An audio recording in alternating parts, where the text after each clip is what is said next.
Seratusan abang becak di Kabupaten Aceh Besar menerima bantuan paket sembako dari Wakil Ketua Komisi 1 DPR RI Teguh Rifki Hasyah.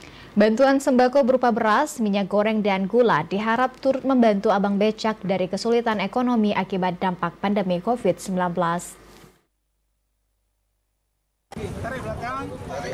Selain paket sembako, terpal penutup becak merupakan bantuan yang diterima abang-abang becak di Kabupaten Aceh Besar.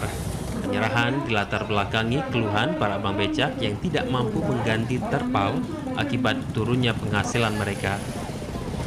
Anggota DPR Aceh, Teguh Ibrahim mengatakan sulitnya perekonomian akibat pandemi COVID-19 menjadi alasan pembagian terpal dan sembako ini.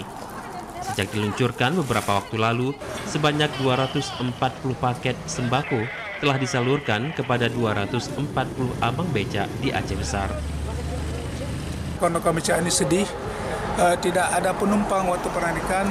Tingkat penggantian terpal saja di musim hujan ini tidak mampu saudara-saudara kita kawan becak untuk menggantinya. Makanya kami memberi laporan ke Jakarta, kepada DPP Jakarta melalui Bapak Teguh Rifki Hasyah supaya bisa dibantu melalui UMKM kami yang ada di DPP di Jakarta. Maka terbantulah hari ini 120 tukang becak. Penyerahan paket sembako yang berlangsung di Gampung Pagar Air, Kecamatan Ingin Jaya, Aceh Besar ini turut dihadiri Aidil Mas Hendra, tenaga ahli Teguh Rifki Hasyah. Menurut Aidil, selain abang becak, ke depan bantuan serupa direncanakan akan menyasar pelaku UMKM seperti pedagang ikan dan sayur.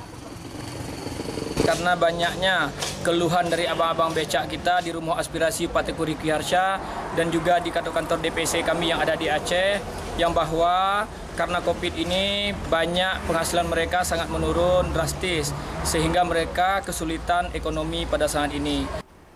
Sebelumnya, penyaluran paket sembako bagi pelaku UMKM juga dilakukan di 4 kabupaten kota di Aceh. Penyalurannya diharapkan dapat meringankan beban abang-abang becak selama pandemi COVID-19. Dari Aceh Besar, Arman Konadi, TVRI Aceh melaporkan.